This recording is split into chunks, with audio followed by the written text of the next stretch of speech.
guys. Today I just wanted to touch a little bit on what I sort of spoke about briefly in one of my other videos, which was post-traumatic stress disorder and complex post-traumatic stress disorder. I think there's still a real stigma around mental health in general. And there's a lot of misunderstanding and all of that. So I'm thinking about starting like a little series every, maybe once a week, doing a video on different mental health conditions, what they are, what the symptoms are. Yeah, I'm not an expert. I don't have specific training in mental health, but I have researched that I myself have complex post-traumatic stress disorder. So yeah, let's just get into it, and hopefully you learn something. If you know someone with one of these disorders, hopefully it helps you understand a lot better. So post-traumatic stress disorder it's a type of anxiety disorder. So some people develop PTSD, which is the sort of short term for post-traumatic stress disorder, after experiencing a traumatic event. Some people affected may feel anxious and highly vigilant and have intrusive thoughts and memories of the trauma. With treatment, people with PTSD can make a full recovery. The other thing I wanted to mention was post-traumatic stress disorder used to be called shell shock. So you may have heard of it, like people coming back from war with shell shock. It's the same thing. And a lot of people from war do come back with post-traumatic stress disorder. And some people believe only soldiers experience this, but that's not the case. So the facts are, people who have experienced repeated deliberate harm such as abuse are more likely to develop PTSD than people who experience unintentional trauma such as a car accident. About 25% of people who are exposed to traumatic events develop PTSD, and anyone can develop PTSD at any age. Women are more likely to develop PTSD than men, though. About 12% of people living in Australia will experience PTSD in their lifetime, and serious car accidents are the leading cause of PTSD in Australia. So I'm also going to go through some of the myths. So some of the myths are, everyone with PTSD has been through a dangerous event. So the reality is not everyone with PTSD has experienced direct trauma. Some people develop PTSD after a family or friend experiences trauma, or the death of a loved one can also lead to PTSD. Another myth is time heals all wounds. I personally hate this saying, but PTSD can actually take years to develop. Childhood trauma may still affect adults many, many years after the traumatic event happened. People with PTSD need professional support and care. Myth, only soldiers get PTSD. The reality is World War veterans are at a higher risk of PTSD than the general population. PTSD can affect anybody who has been through a traumatic event. Myth, people with PTSD are weak and need to get over it.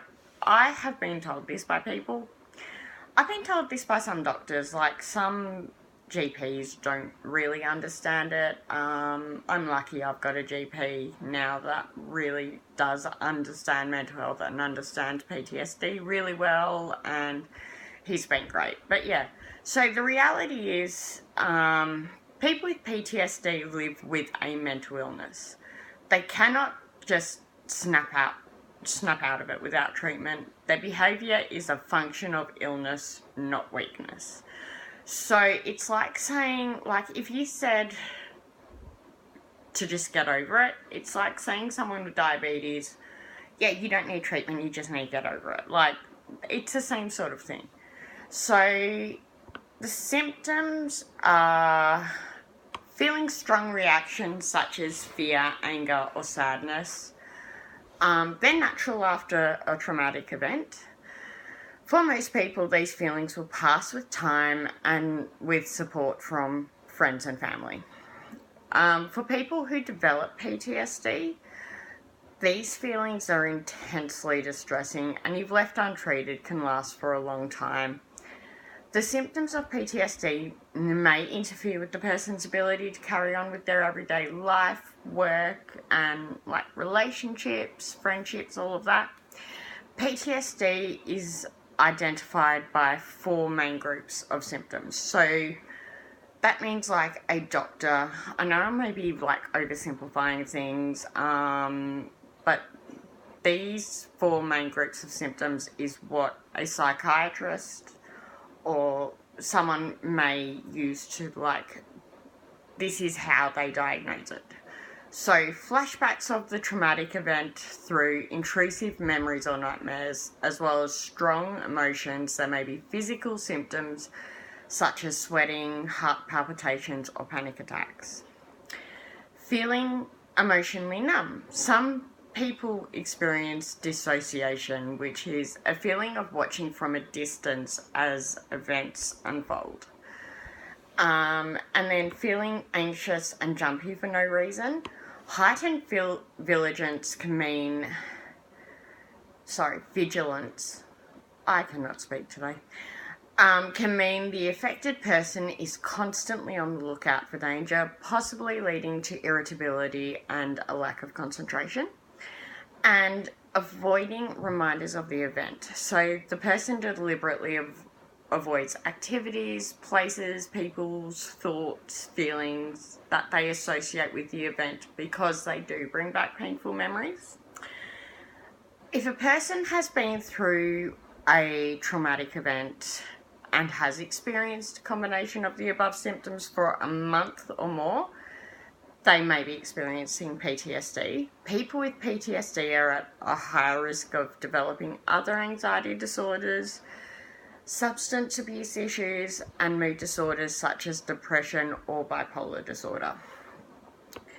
So young people can have extreme reactions to trauma, but their symptoms may not be the same as adults. In very young children, these symptoms can include wetting the bed after having learnt to use the toilet, forgetting how or being unable to talk, acting out the scary event during playtime, and being unusually clingy with a parent or other adult.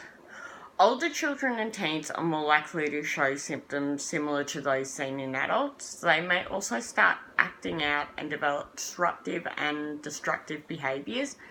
It is important for parents and carers to seek help if they think your child or your niece or anyone is developing PTSD. So the causes of PTSD. So most people with PTSD develop the condition after experiencing a traumatic event like a serious car accident, an assault, war or torture, a natural disaster such as like a bushfire or flood. People have a past history of mental illness or trauma, as well as stressful life conditions and a lack of support, are also more likely to develop PTSD. It is important to remember that everyone experiences trauma differently. An event which is traumatizing for one person may not be too distressing for another person, because everyone has a different capacity for trauma, which is informed by a combination of risk factors including neurobiology, past experiences, and genetics. So that's post-traumatic stress disorder. And if you think or you've got it or you know someone, I really, really strongly recommend you go and see a doctor about it, talk to them about it, get some help, because you shouldn't have to live like that, and there is help available. Yes, so now we'll go on to complex post-traumatic stress disorder, which is similar but also different. Sorry, I'm moving around a lot. It's really hot, and like I've got the aircon on, and it's like 38 here today. So anyway, complex post-traumatic stress disorder describes the long-term effects of severe, prolonged, or repeated trauma, particularly due to child abuse or domestic violence. This has a wide range of effects on personality, identity, memory, mood change, emotional regulation, things like that. So the symptoms. So as we said, post-traumatic stress disorder is a psychiatric condition caused by severe life-threatening trauma such as witnessing a death or natural disaster. Complex post-traumatic stress disorder describes a more severe and long-term condition that can occur after a prolonged and repeated trauma, particularly in childhood. Trauma can cause problems with memory and disrupt the development of a person's identity and their ability to control emotions and form relationships with others. So the symptoms of complex post-traumatic stress disorder are similar to the symptoms of post-traumatic stress disorder. They include an inability to control emotions, periods of losing concentration, also known as dissociation, which we sort of talked about before, blanking out and losing memory, difficulty with a sense of identity or body image, physical symptoms that can't be explained medically, such as headaches, stomach aches, dizziness, chest pain, all of that. Disturbed relationships and cutting oneself off from other people. So I know I personally don't like going out that much. Like, people will invite me to things and I'll say yes, and then it'll get to the day and I will be like, I cannot deal with people, I cannot deal with the outside world, I just don't want to go, and then I'll cancel. And luckily a lot of my friends who do know I have this are really understanding and really great. So there's also an inability to trust others, being vulnerable to abuse or exploitation, self-harm, suicide attempts or substance abuse, feeling ashamed or guilty, and difficulty controlling emotions. So what causes complex post-traumatic stress disorder? So complex post-traumatic stress disorder can be caused by any type of severe and long-term trauma, and usually involves situations where the victim is held captive and unable to escape. The types of traumatic situations which can cause this disorder are long-term childhood abuse, long-term domestic violence, concentration camps or prisoner of war camps, exploitation rings, human trafficking, things like that. So things where it's not just like a one-off event, you're constantly for, could be weeks, it could be months, it could even be years on end, you're being exposed to it constantly. A diagnosis of complex post-traumatic stress disorder should only be made by a psychiatrist or clinical psychologist who gets to know the person over a period of time. So when I was diagnosed with complex PTSD, it took my doctor, I think, about 6 months to diagnose me, because he needed to get to know me, see what my symptoms were, see how I was coping with different things. So I hope this was helpful. Thank you if you have made it to the end. If there is any mental health disorder in particular you want me to talk about, leave it in a comment below. If you want to see more of this content, please subscribe. I really think the stigma of mental illness needs to go.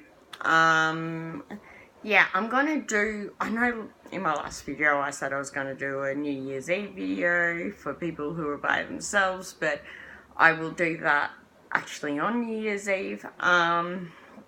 So I hope this helped and just, you know, you learned something.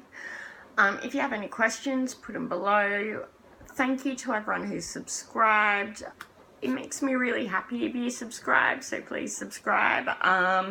I won't only be talking about mental health, I'll be talking about a whole range of things. I've got, for the new year, I've actually got some new ideas, which should be exciting. I'm planning on getting a better camera, because at the moment I'm using my iPhone, so yeah. So please like, comment, and subscribe. Share this with people, because I really think the stigma of mental health needs to go.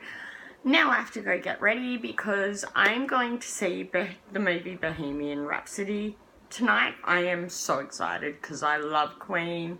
It's been out in cinemas for ages, but this is like the first chance I've got to go and see it. So I'm really excited about that. So thank you so much for watching if you made it this far. I am sorry this video took so long. I just really wanted to talk a bit more about it.